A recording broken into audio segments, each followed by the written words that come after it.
Está começando mais um episódio do podcast Agro Depende, o podcast do universo agro, do mundo do agronegócio. Antes de apresentarmos a mesa, gostaria de convidar todos vocês para participar lá da nossa pesquisa, né, que a gente está rodando aí com todos vocês, para a gente entender um pouco melhor de quem é o nosso público, o que esse pessoal aí está fazendo, que tipo de conteúdo que vocês estão buscando aprender mais também, até que a gente consiga direcionar aí até mesmo quais são os assuntos que a gente traz.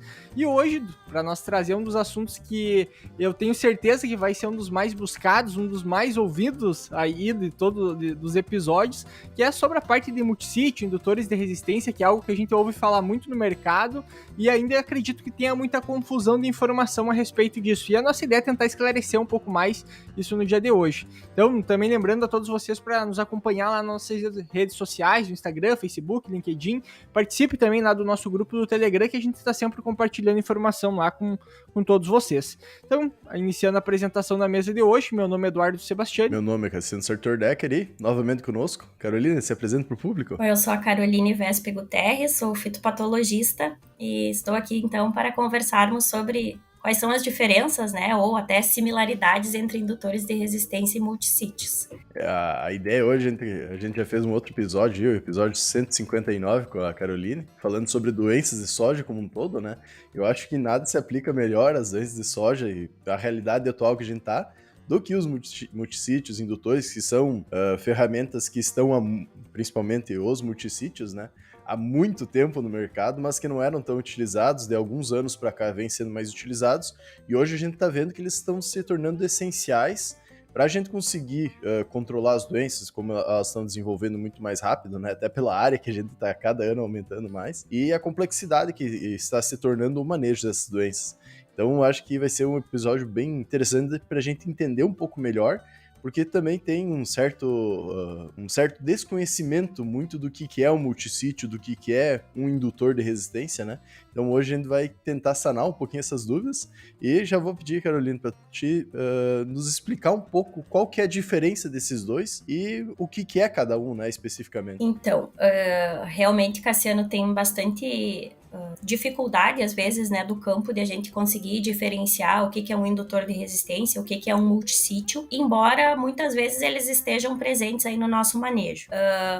Para conceituar, né, o que é um multissítio? O multissítio é um fungicida que, diferentemente dos fungicidas sítio-específicos, o nome dele já diz multissítio, ele atua em diversos locais das células dos patógenos, né? Pegando ali, então, em célula do fungo, ele vai atuar no mecanismo de respiração, ele vai atuar na síntese de membranas, ele vai atuar na síntese de proteínas, ele vai atuar em diferentes locais da célula desse fungo, né?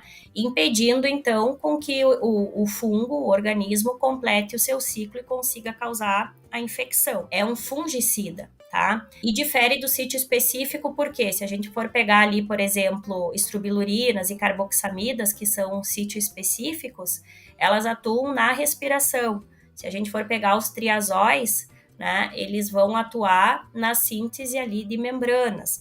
Então, cada grupo químico, né, atua sobre um local ali diferenciado da célula do fungo. E o multissítio, ele tem a grande vantagem de atuar sobre diversos locais da célula do fungo e, por isso, ele, além de ajudar no controle das doenças, ele ajuda a evitar o desenvolvimento de resistência. Porque se a gente for pensar, né, em termos de quebra de resistência do patógeno, e todo mundo já ouviu falar em relação à resistência da ferrugem da soja aos fungicidas, né, resistência da mancha-alvo também aos fungicidas do grupo dos benzimidazóis. No caso da ferrugem, a gente tem resistência a triazóis, estrobilurinas e carboxamidas, né? Por que isso ocorre? Quando o fungicida é sítio específico, ou seja, ele atua somente em um local da célula do fungo, é muito mais fácil esse fungo, esse organismo, que é um organismo vivo, conseguir mutar, né? Conseguir mutar um gene que vai fazer com que ele perca a sensibilidade para o fungicida. Quando o fungicida é multissítio, é muito mais difícil para aquele organismo, para aquele fungo, fazer várias mutações ao mesmo tempo. Geralmente essas mutações acabam sendo deletérias e ele não consegue completar o seu ciclo. Por isso que o multissítio, ele ajuda na questão da resistência. tá? Ele ajuda a evitar a resistência dos patógenos e por isso também que ele é posicionado junto com os fungicidas sítio-específicos para proteger esses também, né, do desenvolvimento de resistência. Quando a gente está falando de indutor de resistência, a gente está falando de substâncias, tá? Que podem ser tanto bióticas quanto abióticas. O que seriam exemplos, né, de substâncias bióticas? Pode ser até uma molécula produzida pelo patógeno ou pela própria planta. Vou dar um exemplo para ficar mais fácil de entender, tá? Um fungo, por exemplo, quando ele vai penetrar na parede celular, ali, né, na cutícula da planta, ele produz algumas enzimas. Um exemplo delas é a cutinase, tá? Que vai degradar ali a cutícula da planta para poder penetrar. A planta consegue perceber pequenas moléculas da cutícula dela sendo quebrada e a partir disso ela consegue ativar rotas de defesa.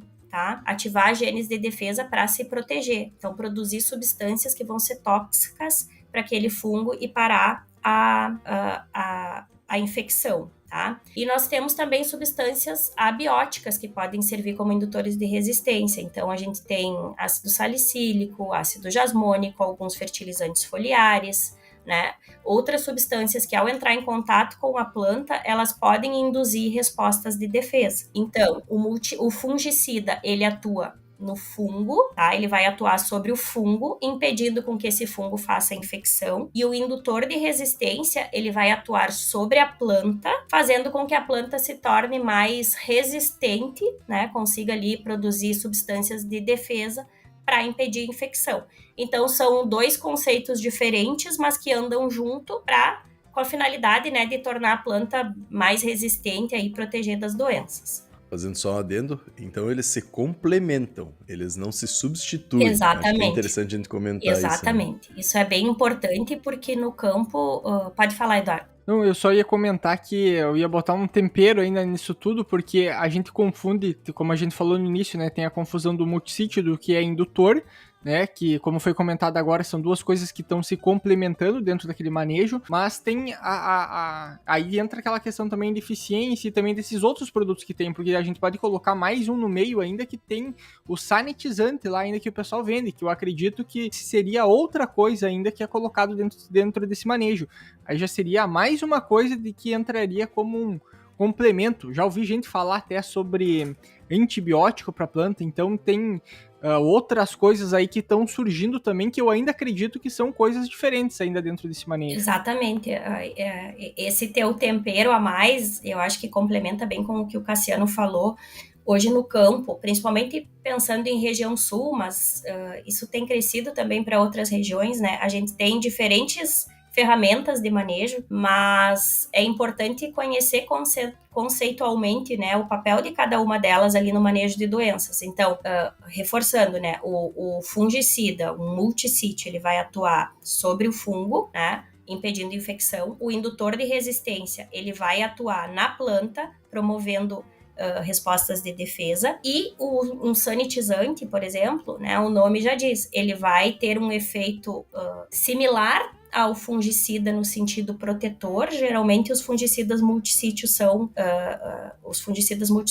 protetores, ou seja, eles formam aquela camada de proteção, né, na folha, impedindo com que o fungo penetre, consiga entrar. Então, por isso que se fala muito de aplicação preventiva também, e cedo, né? E o sanitizante, ele tem esse efeito também de dar uma limpada, digamos assim, né? Falando numa linguagem aí bem fácil de entender, de realmente sanitizar, fazendo uma remoção, uma limpeza de todos os organismos que estão ali, até com efeito para bactérias ou fungos, né? Seja da palhada, ou seja aqueles que estão presentes ali já no início da fase vegetativa, mas ele não vai induzir respostas de defesa, então também é diferente do indutor de resistência.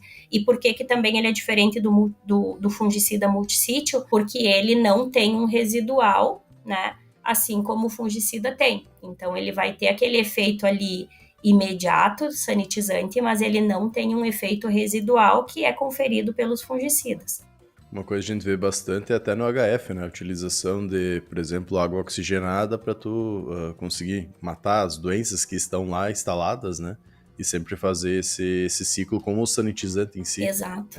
Acho que é interessante comentar que é uma baita ferramenta, mas que deve ser muito bem utilizada, até pelo seu poder de corrosão e outros problemas que ela pode Eu não sei ocorrer se no final das contas. ela chega a ser algo que poderia afetar a parte microbiológica daquele ambiente, ou até mesmo porque tem duas questões, né? A primeira eu acredito que a forma de sanitizar teria que ser por contato, então teria que ter uma coisa bem uniforme, ou seja, lá pegando na palhada, aí teria que entender se essa ação sanitizante ela vai pegar patógenos necrotróficos ou só patógenos biotróficos, que é o caso de uma ferrugem que vai estar ali naquele ambiente, e até porque se a gente pegar um esporo da ferrugem, em relação ao ciclo dela, o tempo de penetração dela ali, eu acho que se eu não me engano é 6 horas, esse produto talvez teria que agir durante esse período ainda dessa multiplicação, né? Então tem esses outros fatores que entram na parte da biologia do micro-organismo, do patógeno em si, do time de aplicação disso. Isso, até o que a gente tem visto bastante dos sanitizantes, e por isso que são ferramentas que se complementam, né? E todas elas têm o seu papel importante, mas se a gente usar no momento errado, qualquer uma delas, né? Seja o multissítio, seja o indutor de resistência, ou seja um sanitizante, ou eu vou estar colocando dinheiro fora, ou eu não vou estar. Por quê? Porque eu não vou estar extraindo o máximo potencial que cada ferramenta pode, né, me oferecer. Pensando no sanitizante, tem entrado muito, eu vejo um encaixe assim bem interessante nessa aplicação que vai chegar na palhada mesmo para fazer uma limpeza. A gente sabe, conversou até lá no outro episódio, né, que muitos fungos, principalmente ali os necrotróficos, vêm via semente ou já estão na palhada, nos restos culturais. Então, essa limpeza dos restos culturais, ela é bem interessante, né? Mas, de fato, ainda a gente precisa mais estudos para entender, Eduardo, essa tua pergunta, né? Eles são específicos só para patógenos ou também chegariam até organismos benéficos? Não, eu não teria essa resposta para te dizer, né? Provavelmente não sejam específicos, né? Então, também tem que ter um cuidado aí em que momento que vai utilizar e como fazer. Em relação ao indutor, até se a gente pensar, né, no conceito dele ser cedo, dele induzir defesa, a gente chega à conclusão que a aplicação precisa ser cedo, né? Se a gente for fazer uma analogia aí conosco mesmo, com os humanos, né? Qual é o momento da nossa vida, com exceção agora da pandemia, que todo mundo fez, todo mundo não, né? Mas fez 1, 2, enfim, doses da vacina, alguns não fizeram nenhuma, mas o período do nosso desenvolvimento onde a gente faz mais vacinas é na infância, né? Justamente para nos proteger ao longo da vida adulta. E é o mesmo raciocínio que a gente faz para a planta, né? A planta, ela precisa ser protegida pensando em indução cedo, principalmente porque a gente está falando da soja, que não é uma cultura perene, né? Numa cultura perene, tu tem um tempo maior para que a planta seja exposta a um indutor de resistência e consiga, ao longo da sua vida, desenvolver respostas de defesa. Já no caso da soja, que tem um ciclo aí relativamente curto, a gente precisa ser muito rápido e efetivo nessa indução de resistência para que durante o ciclo ela ainda tenha tempo de responder. Então, essa aplicação, ela entra muito cedo, né? Para quando, até esse exemplo ali que o Eduardo deu, né? Quando chegar o esporo lá, seja da ferrugem ou seja de qualquer outra doença, um oídio, né? Nesses períodos mais secos, ou um esporo mesmo de uma mancha foliar, aquela planta já estar produzindo substâncias que vão tornar ela mais resistente. Tem aquela questão que toda vez que a planta ela vai formar uma proteína lá, que é a proteína de resistência dela, teoricamente ela está deslocando uma energia que ela estaria ou indo para o crescimento, ou para o enchimento de grão, ou para florescimento. Eu estou orientando, destinando ela para dizendo para a planta, tu tá sendo atacada e agora tu tem que se proteger. Então, se começar a fazer isso muito tarde, por exemplo, tem uma lavoura já contaminada ou com algum problema e começar a aplicar isso para tentar resolver, pode ser às vezes que tu tenha acelere essa perda produtiva em função do momento e do timing dessa aplicação, né? Exato, eu acho que isso é um ponto também bem importante, né, a questão do gasto energético, e até muitas pessoas às vezes questionam o uso do indutor de resistência, né, porque vai ter um gasto energético, obviamente a resistência ela tem um custo energético, a gente percebe isso com o próprio melhoramento, né, quando pegando aí qualquer cultura, quando se foca na produtividade, acaba perdendo um pouco daquela resistência da natural. resistência natural da planta, né? Então, o momento de aplicação, ele deve ser cedo, tanto para dar tempo, né, de a planta produzir esses compostos, mas se a gente for pensar em termos de resposta, né? O próprio multissítio, ele também precisa ser cedo. E depois eu vou citar o porquê. Mas no indutor de resistência, a gente aplica o indutor de resistência, tá? E hoje tem alguns conceitos até de efeito priming e que se fala até de dose do indutor de resistência, tá? Então, vou falar um pouquinho depois disso também. Mas a gente aplica o indutor de resistência na fase vegetativa.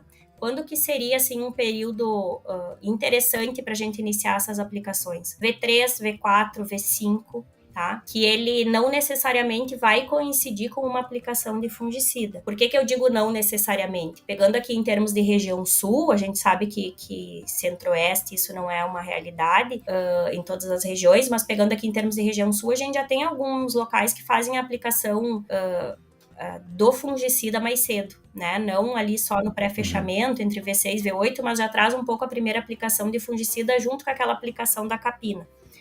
Esse momento ali, V3, V4, ele é essencial, pensando em indução de resistência, tanto pelo tempo da planta produzir esses ativos, mas também em termos de balanço energético, pensando em gasto de energia, porque a planta ela está agindo como fonte, né? Ela está com energia de sobra para justamente deslocar essa energia para a produção ali de compostos que vão atuar na defesa.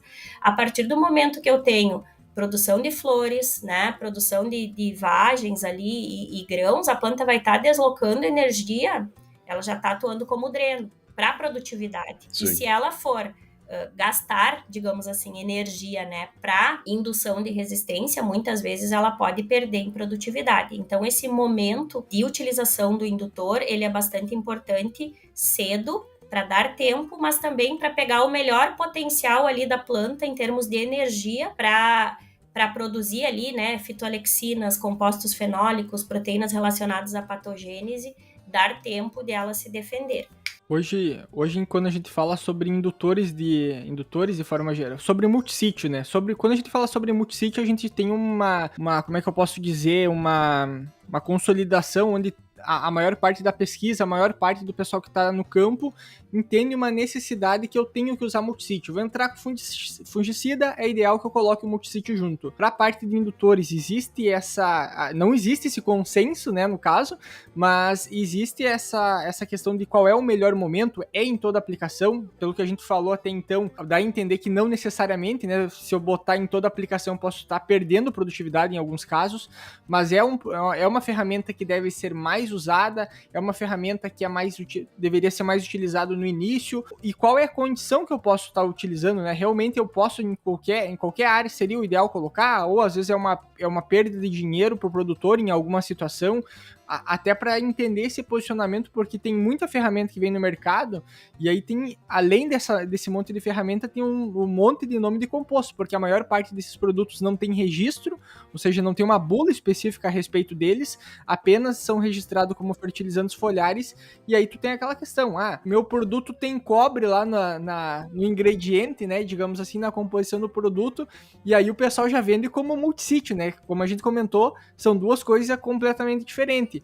Mas existe essa confusão muito pelos compostos que tem dentro do que é indutor e dentro do que é multissítio, porque dentro dos multissítios, além de mancozeb, eu tenho lá produtos como cloratolonil, os produtos à base de cobre, né, desde óxido cuproso, desde a questão de sulfato de cobre, e assim vai indo, né, tem inúmeras ferramentas dentro desses compostos. Isso. Eu vejo assim, ó, definir um momento, sim, vai ter muitos momentos que a gente vai utilizar em conjunto, até o multissítio indutor, e depois eu vou falar de alguns exemplos de campo também, onde a gente tem excelentes resultados com essa combinação das ferramentas. O que eu vejo que hoje é o principal problema no campo é justamente essa dificuldade de entender o conceito de um indutor e um conceito de um multissítio, e em função disso, às vezes, fazer o uso da ferramenta no momento errado, tá? Então, seja do multissítio ou seja do indutor de resistência. Vamos pegar o multissítio, né? Que é o que a gente conhece mais, faz mais parte da nossa realidade. Então, tu citou ali alguns exemplos. A gente tem os principais, clorotalonil, mancozeb, oxicloreto de cobre, óxido cuproso, enfim, né? Alguns nessa linha de fungicidas à base de cobre.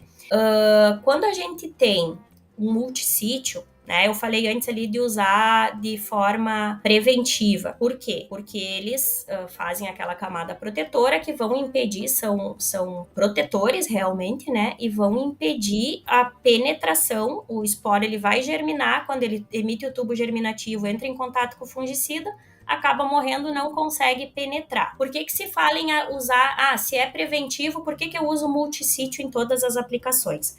O grande boom do multissítio realmente veio, né, com a ferrugem da soja.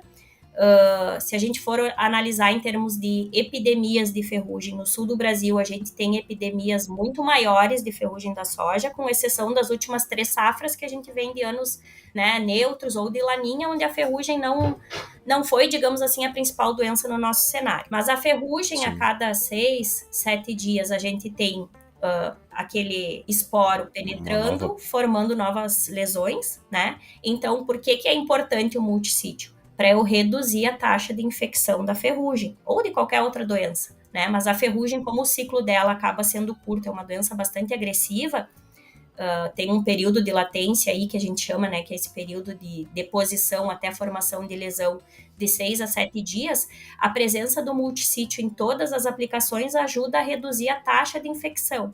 Traduzindo, né, seria a curva de progresso da doença. Ela vai ser menor porque eu vou ter uma menor taxa de infecção. Então, esse foi o grande... Diminui a reinfestação na lavoura. Exato. Então, o grande boom dos multissítios foi com a ferrugem. As pesquisas mostram, né, e hoje a gente vê um papel muito importante do multissítio também nos necrotróficos. Então, pegando ali...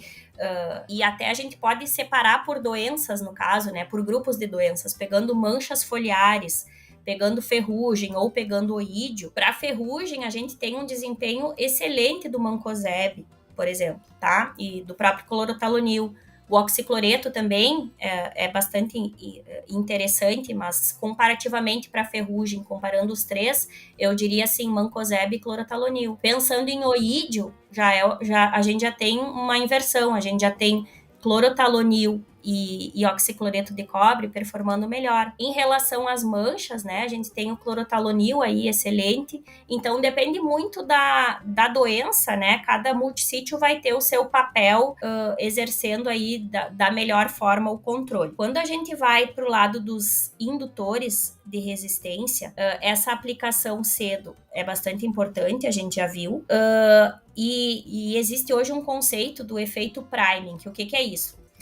E o que isso significa, né? Que tem uma resposta da dose do indutor de resistência na resposta da defesa. Antes se trabalhava muito com o conceito, né, de altas doses de alguns indutores de resistência, e alguns estudos já têm mostrado que em algumas situações utilizar doses fracionadas, baixas doses, seria melhor do que trabalhar com uma aplicação única numa dose maior. Por quê? Porque essas baixas doses do indutor de resistência, elas não, teoricamente, não ativam totalmente a resposta de resistência da planta, tá? Elas dariam um limiar ali, elas sensibilizariam a planta para responder de forma rápida à presença de um patógeno, mas elas não teriam um gasto energético em já produzir todas as substâncias. Isso seria uma forma de economizar recurso para a planta, né? E entra nisso que a gente comentou de gasto energético. Pensando numa situação que eu não tenho condição favorável para a ocorrência de doença, né? Lembrando que para ter doença a gente precisa lá do famoso triângulo da doença. Então, é planta suscetível, patógeno virulento e ambiente favorável. Eu posso ter o patógeno, posso ter a planta, mas se o ambiente não for favorável para a ocorrência de doença e eu estou utilizando um indutor de resistência, né, que vai induzir uma resposta altamente robusta da planta para resistência, e eu não tenho condição para ter doença, o que vai acontecer? Essa planta ela vai gastar energia para produzir respostas de defesa, mas não necessariamente ela vai estar tendo a ocorrência de doença. Então, eu vou ter um gasto desnecessário, né? Então, num ano mais seco, por exemplo, talvez utilizar essa alta dose não seria interessante. Claro que isso tem que estar muito ligado com qual produto que eu estou utilizando e qual que é a recomendação da empresa. Hoje a gente tem N empresas aí, né, com produtos no mercado. Mas trabalhos científicos, então, têm mostrado isso, que a aplicação de baixas doses dos indutores, elas são mais efetivas porque elas deixam a planta num estágio ali de alerta e quando chegar a doença ela consegue responder. E também, em função disso, se tem efeito de mais aplicações. Porque, digamos, uma primeira aplicação, ela vai levar a planta a formar um nível ali, né, de resistência, e conforme eu vou fazendo aplicações subsequentes, essa resistência ela vai aumentando em função da maior produção ou de uma resposta mais rápida por parte da planta. Então, tem bastante coisa surgindo nessa parte de indutores de resistência, embora ainda seja uma área relativamente nova, né, que a gente ainda precisa conhecer bastante. Acho que é interessante trazer, linkado com essa questão dos indutores de resistência em si, que eles vão auxiliar ou vão estimular a planta, que nem tu mesmo comentou anteriormente, a desenvolver essa certa resistência. Porém, se a planta estiver estressada, estiver faltando fertilizante, estiver faltando água ou outras questões, como se trata de algo fisiológico, ela não vai mostrar um desenvolvimento, vamos dizer assim, não vai mostrar um resultado esperado. Então, é importante a gente trazer essa questão, porque muitas vezes isso é esquecido também, né? Você coloca o produto, mas tá lá com uma deficiência de potássio, por exemplo. Então, tu não vai ter um desenvolvimento esperado. Claro. Ele digamos assim, algo a mais para auxiliar no desenvolvimento, mas não resolve o problema, né? Se não ter o ambiente para ele se desenvolver, também não vai ajudar. Seria a cereja do bolo, eu sempre digo, né? Então, mas para tu ter a resposta do indutor, tu precisa ter a planta bem nutrida, tu precisa ter uma boa disponibilidade de água no solo, né? Tu precisa estar com todos os outros fatores ali da melhor forma possível.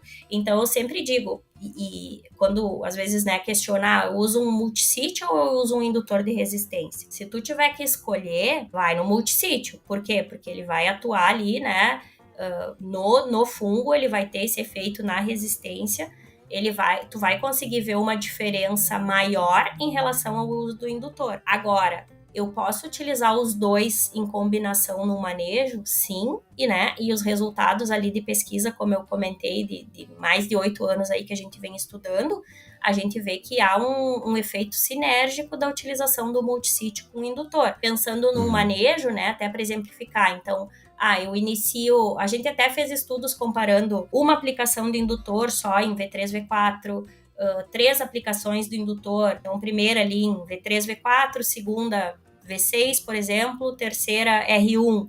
Ou aplicar o indutor em todo o ciclo, junto com todas as aplicações de fungicida. Isso vai depender, obviamente, também do indutor de cada produto, né?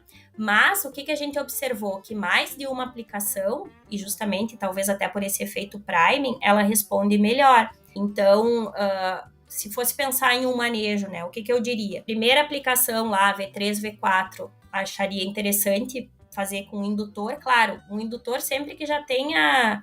Acho que isso é importante. Como a gente tem muita coisa no mercado, é importante se buscar produtos que tu já tenha alguma referência, né, de dados, de pesquisa, mostrando que esse indutor realmente funciona, porque senão hoje a gente tem ali uma série de produtos e cada um agrega 2, 3 sacos, né? Quando tu vê, tu tá lá colhendo 200 sacos e... 200 sacos. Né? Então, eu acho que tem que sempre com o que for validado em pesquisa.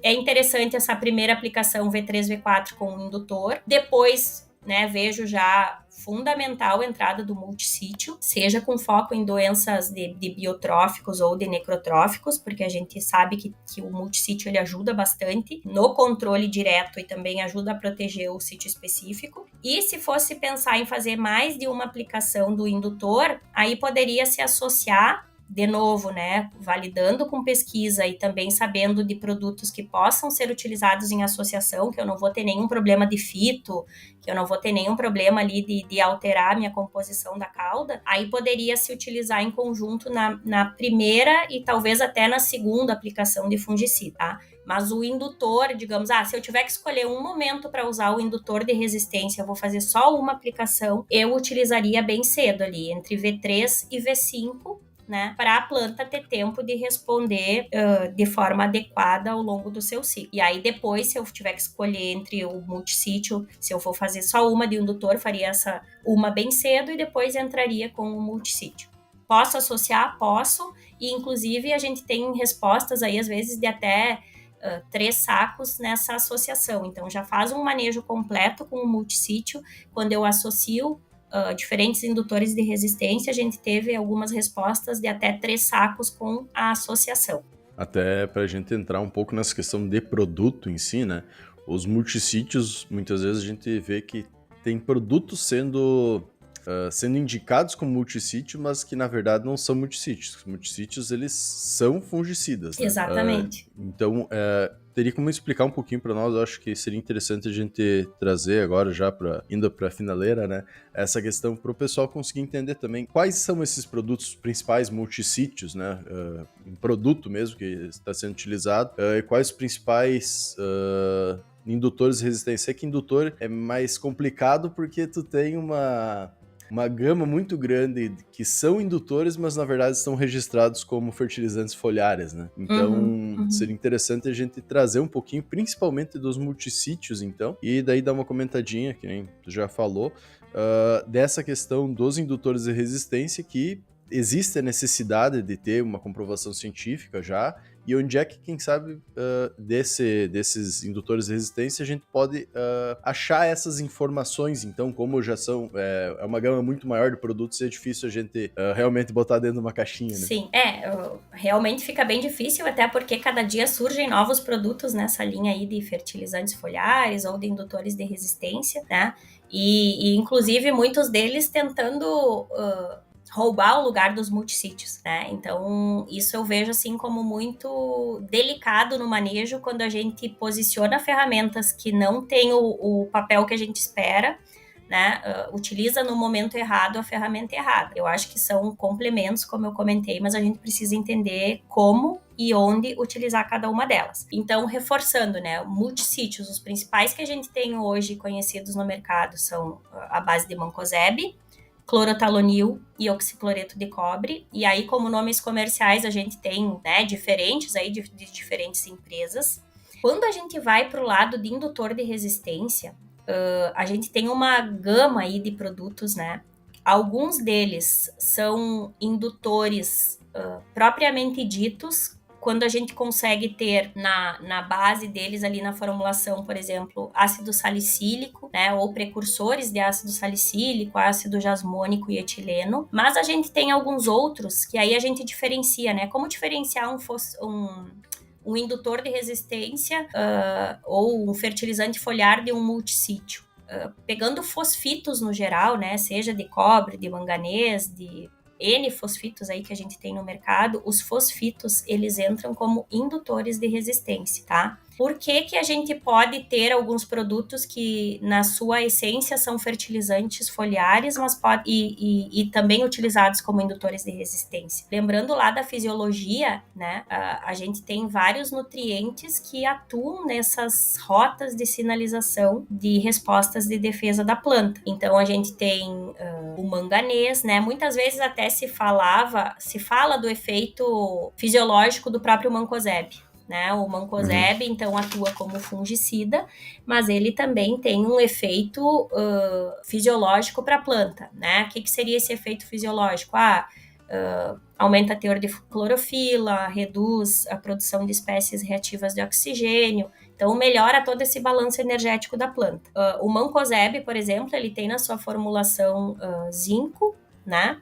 ele tem na sua formulação enxofre e tem manganês. O próprio oxicloreto de cobre, o cobre, assim como o zinco, como o manganês, e o próprio cálcio, eles atuam na sinalização de rotas de defesa da planta. Então, ele poderia até ter um efeito, o efeito direto dele é fungicida, mas ele poderia ter um efeito indireto, né, porque ele vai ter esse efeito fisiológico na planta. O cobre, a gente tem, inclusive, em alguns fertilizantes foliares, dependendo da dose, da concentração do cobre, a gente pode ter esse efeito direto de um fosfito sendo um fungicida, dependendo da concentração de cobre que ele tem na sua formulação.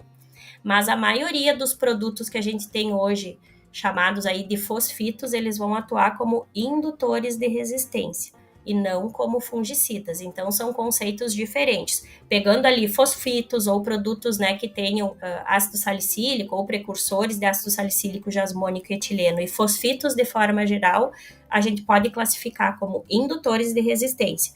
Enquanto que produtos como mancozeb, oxicloreto de cobre e clorotalonil, a gente classifica como multissítios, né? Podem se associar e se complementar? Sim, com certeza, mas tem funções diferentes. Por isso que substituir, né, como eu disse, se me fizer a pergunta, uso um indutor de resistência ou eu uso um multissítio, eu sempre vou preferir o multissítio, né? Não porque eu não gosto do indutor de resistência, pelo contrário, acho que eu sou uma das grandes entusiastas aí dos indutores de resistência, mas porque são funções diferentes, né? Tem até pra gente ir pros finalmente, tem um dos mercados que mais vem crescendo e aparecendo com mais frequência, né, em relação às ferramentas, é a parte dos biológicos, que a gente tem ainda micro-organismos que vão induzir resistência, tu tem micro-organismos que vão produzir toxinas, que vão influenciar diretamente no controle também de doenças, seja como uma ação multissítio, em alguns casos. Hoje, como é que entra dentro de todos esses posicionamentos a parte do biológico, sendo o micro-organismo que vai agir tanto pensando no ambiente, como também diretamente, às vezes, na doença, né? Eu diria assim, hoje os biológicos, a gente tem visto um aumento aí significativo no uso de biológicos, né, das mais diversas formas, seja como produtos de controle direto, aí, controle biológico, né, seja como produtos ali, um azospirilo, um bradyrhizóbio, enfim, e eles são bem interessantes no manejo, pensando até na indução de resistência, tá? Porque quando a gente tem, e aí até talvez seja um papo para a gente entrar mais profundamente nessa questão de indução, hoje acho que a gente foi mais básico na questão de conceitos, mas quando a gente fala de indução de resistência, então a gente tem uma indução que ela é dada por fatores abióticos, tá? O que seriam esses abióticos? Então vamos pegar ali essa linha de fertilizantes foliares, né, de um próprio aplicação de um ácido salicílico, e ela induz geralmente respostas que são baseadas nas rotas de ácido salicílico. E aí vai ter uma resposta maior para patógenos biotróficos. Pega ferrugem, pega míldio, pega oídio. Quando a gente tem ali inoculantes, por exemplo, né, alguns produtos, como citei ali, um bradyrhizóbio, um azospirilo, isobactérias, enfim, e a gente tem essa aplicação de produtos que são mais na linha de biológico e que atuam na indução de resistência, a gente vai ter a rota ativada mais para necrotróficos. Aí vai ativar a rota de etileno e ácido jasmônico. É uma regra, sempre vai ser assim, né? Então, se eu usar um fosfito, eu vou ter só indução de resistência para biotróficos? Não. Existem alguns que eles induzem de forma geral, inclusive para grupos, né? Fungos, bactérias, nematóides. Mas a gente consegue separar a resistência, digamos, né? Dessa forma. Bióticos geralmente vão ativar respostas mais para necrotróficos e abióticos mais para biotróficos. O controle biológico eu veria também, né? Acho que a gente poderia dizer que seriam duas cerejas do bolo, tanto o indutor de resistência quanto o uso dessas ferramentas biológicas aí para complementar o manejo. A gente nunca vai sair né, do manejo químico, felizmente ou infelizmente, né? Mas com certeza a utilização de biológicos ela é bastante importante, pensando em sustentabilidade e mesmo, né, com todos os problemas de resistência dos químicos. Então, tanto os indutores de resistência quanto os biológicos vêm para complementar esse manejo. justamente para reforçar o efeito dos químicos, né, com todos esses problemas de resistência, e buscando aí uma agricultura, um manejo mais sustentável de doenças, né? Porque de fato agregam sim ao manejo se usados de forma correta. Aí a gente vê a complexidade que existe dentro do agro, né? Dentro dos manejos ligados ao agro. Tudo que a gente ainda tem que estudar e entender. E é aquela questão, muitas vezes a gente tem muitos produtos sendo lançados, muitas ferramentas a serem utilizadas, todas com uma certa eficiência, uma eficácia. Porém, quando combinadas, a gente pode melhorar ou piorar a eficiência delas, ou até mesmo inutilizar a eficiência, não ter, né? Por uma má utilização, vamos dizer assim.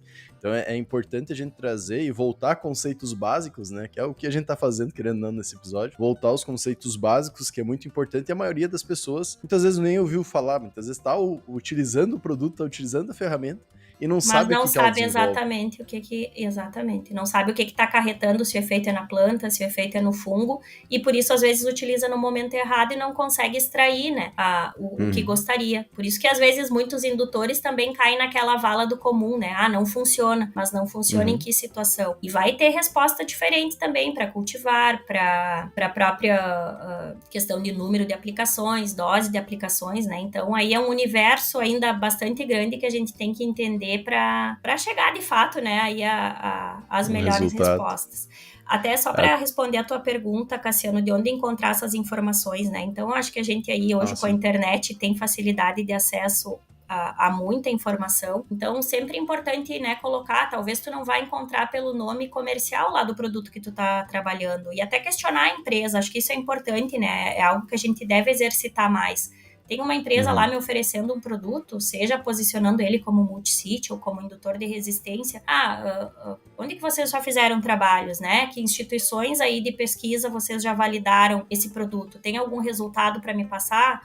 Eu acho que isso é um ponto de extrema importância, né? Instituições conhecidas que esse produto já tenha sido validado. Primeiro passo. Segundo, não tem, bom, vamos para a internet. Então, é um produto à base lá de cobre ou de manganês ou do que seja, de ácido salicílico. Eu vou buscar na literatura ali, vou buscar na internet, né? Efeito do ácido salicílico para controle de ferrugem, que daqui a pouco é o que o cara lá tá me focando, quem vai vender, né? O efeito do ácido salicílico para controle de manchas foliares ou de quebra de haste da soja, enfim, né, tentando buscar ferramentas que ajudem a complementar esse teu conhecimento para ver se de fato aquele produto ele pode ser utilizado ou não. Então, sempre buscar informação, eu acho que isso é importante para a gente não colocar dinheiro fora, né? Como comentamos ali, são vários produtos, teria encaixe aí para muita ferramenta, mas tem muita coisa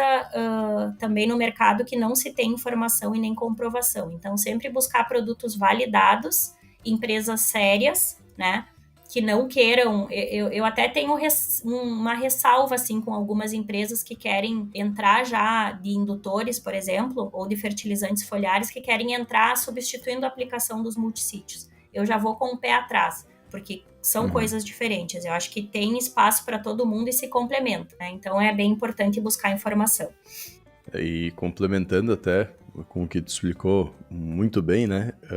Muitas vezes a gente ouve o pessoal no campo falar que a teoria na prática é diferente, mas na verdade, se a gente vai olhar a fundo, é a falta de entender a teoria e colocar ela na prática que torna ela diferente, né? Exatamente. É importante a gente trazer esses conceitos básicos, entender, para assim a gente conseguir cada vez mais utilizar melhor as ferramentas e com isso aumentar nossa produção, aumentar o controle de doenças, e daí a gente chega no objetivo, né, que é produzir mais, e não só produzir mais, mas ter uma estabilidade dessa produção. Exatamente. Caroline, convidar você aí a falar um pouquinho do teu trabalho também, se quiser fazer um jabazinho aí, pode ficar bem à vontade. Bom, agradeço aí primeiramente, né, o convite de participar de novo com vocês. Tenho acompanhado aí bastantes podcasts, inclusive estou no canal de vocês lá do Telegram e acho que é bem bacana porque surge bastante troca de ideias aí de diferentes regiões do país, né, então parabéns pelo trabalho de vocês, acho que é um trabalho pioneiro e diferenciado nesse sentido. E coloco à disposição, né, o Agronômica, comentei com vocês ali no início, a gente, além da parte laboratorial, onde a gente trabalha desde análises de compatibilidade, por exemplo, entre produtos químicos e biológicos, isso é extremamente importante também, né? Então, hoje, produto biológico é bom, mas o que eu estou utilizando? Esse produto biológico tem a concentração que diz ter, tem o organismo que diz ter, né, tem algum contaminante ali, ele tem compatibilidade com os químicos que eu estou utilizando, e muitas vezes a gente não tem essa informação, né? Então a gente faz esses tipos de testes, isso é extremamente importante. A gente faz ensaios de eficácia tanto de fungicidas, indutores de resistência e produtos biológicos em campo, casa de vegetação e condição controlada.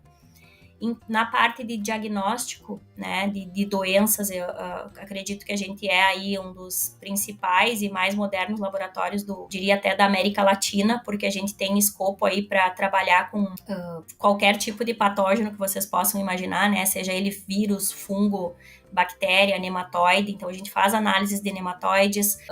Nos nematóides, qual é o nosso diferencial, né? Análise molecular também, que vai identificar a espécie. E às vezes o produtor do campo não está muito interessado em saber qual é a espécie, mas quando a gente vai para o ajuste fino, que é o conhecimento mesmo, né, que a gente tem conversado, tu saber se é um meloidógene incógnita ou javânica é importante para te determinar que espécie tu vai usar na tua rotação de culturas, né? Ou até que cultivar tu vai utilizar, ou que híbrido de milho tu vai utilizar. Só meloidógene é uma informação importante, mas para te determinar a rotação de culturas e até a escolha de materiais, ela não vai te dizer muito, né? E indo para essa parte molecular, então, hoje a gente tem trabalhado fortemente na identificação, recebe amostras de todo o Brasil desse problema crescente aí, né, de quebra da haste e anomalia de vagens, e a gente consegue fazer também identificação molecular de quais as espécies mais frequentes, né? Então sabemos aí que é um complexo esse problema, não necessariamente causado só por fungos, mas algumas espécies têm sido mais frequentes em associação, algumas espécies de fungos, espécies inclusive que antes não eram relatadas no Brasil, principalmente de aporte. Então o laboratório aí tem uma ampla gama de serviços a oferecer, e a empresa em si, né? E ficamos à disposição aí para outros bate-papos. Eu acho que tem bastante assunto aí para bastante podcast. Com certeza. O que mais tem é doença no campo aí, e a gente querendo entender como é que ela funciona para conseguir controlar e ter a máxima de produtividade. Caroline, queria agradecer muito novamente ter aceito participar conosco e nos passar todo esse conhecimento, que eu acho que é muito importante. Muitas vezes a gente está no campo, está desenvolvendo e não relembra esses conceitos básicos, não relembra toda essa explicação que tu nos deu hoje para conseguir fazer um melhor manejo e para entender melhor como a gente pode desenvolver mais como agricultura, né? Então, novamente gostaria de agradecer você por vir aí conversar conosco, ter aceito participar, e convidar todo mundo aí a conhecer também a Agronômica, a nos seguir nas nossas redes sociais também, ouvir nossos outros episódios, ouvir o episódio 159 aí que a gente gravou sobre doenças na cultura da soja. E por hoje era isso. Até a próxima, pessoal!